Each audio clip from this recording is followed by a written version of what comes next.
Congolaises, Congolais, chers compatriotes, il y a 6 ans, je prenais congé de mes responsabilités en tant que président de la République, chef de l'État.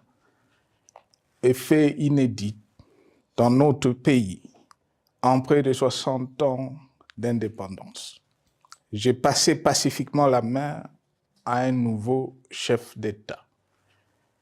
Depuis lors, je m'étais imposé un strict devoir de réserve, y compris quand je fais l'objet, directement ou par mes proches interposés, de provocations, de déni de droit, d'humiliation, d'imputations dommageables et d'autres multiples atteintes à ma dignité.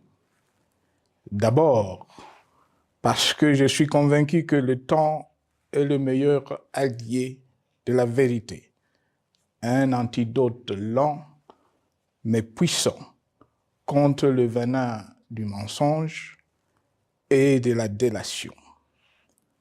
Mais aussi et surtout parce qu'agir autrement aurait fait le jeu de ceux qui, par cette campagne odieuse, cherchaient à détourner l'attention de notre peuple de leur incapacité, aujourd'hui avérée, à répondre à ses attentes et aspirations. J'ai enfin décidé de briser ce long silence, de sortir de ma réserve et de m'adresser à vous parce que l'enjeu est de taille. Il est même existentiel. Non pas pour ma famille politique ou biologique, moins encore pour ma modeste personne, mais plutôt pour la nation congolaise et pour l'avenir de notre cher et beau pays. J'ai décidé de briser le silence parce qu'au vu de la situation que traverse notre pays, continuer à me taire m'aurait rendu poursuivable devant le tribunal de l'histoire pour non-assistance à plus de 100 millions de compatriotes en danger.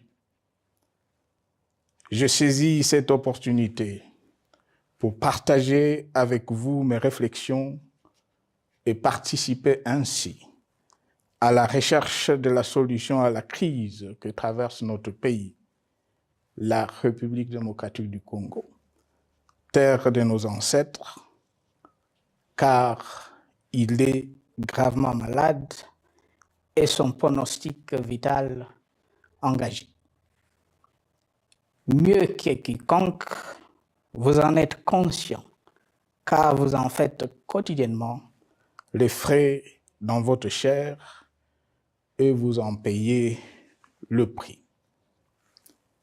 Mes chers compatriotes, vu l'importance stratégique de notre pays et le rôle qu'il est appelé à jouer, j'avais, de l'avènement au pouvoir du chef de l'État actuel, conclu avec lui un accord donnant naissance à la coalition entre nos forces politiques respectives. À propos de cet accord, beaucoup de contre-vérités ont été dites, y compris, fort malheureusement, par celui qui est censé connaître la vérité, parce qu'en étant l'un de 2 principaux signataires. En attendant qu'au moment opportun, la vérité soit rétablie, preuve irréfutable à l'appui, permettez-moi pour l'instant d'affirmer qu'en ce qui me concerne, la conclusion de cet accord n'avait pour seule motivation que l'intérêt supérieur de la nation. Par cet accord de mutualisation de forces, j'entendais en effet permettre à mon successeur d'exercer dans la direction des affaires de l'État plus de pouvoir effectif que ce que la faible représentation de sa famille politique au sein de la nouvelle Assemblée nationale était en droit de lui conférer. Je voulais par ailleurs faciliter le fonctionnement harmonieux des institutions et éviter à la nation, comme à notre jeune démocratie, d'éventuelles crises politiques qui leur auraient été fatales. Cette première alternance pacifique et civilisée à la tête du pays avait suscité d'autant plus d'espoir qu'en janvier 2019, notre pays s'est trouvé en bien meilleur état qu'au moment de ma propre accession à la magistrature suprême en janvier 2001. Alors que j'avais trouvé un pays au bord de l'implosion, miné par une longue dictature et des guerres, sans institutions républicaines, économiquement en faillite et socialement déchiré.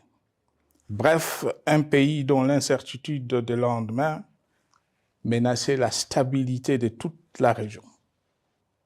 Le 24 janvier 2019, j'avais en effet légué un bien meilleur héritage à mon successeur, à savoir un pays réunifié, largement pacifié et dont les limites territoriales correspondaient exactement à celles qu'elles étaient au 30 juin 1960.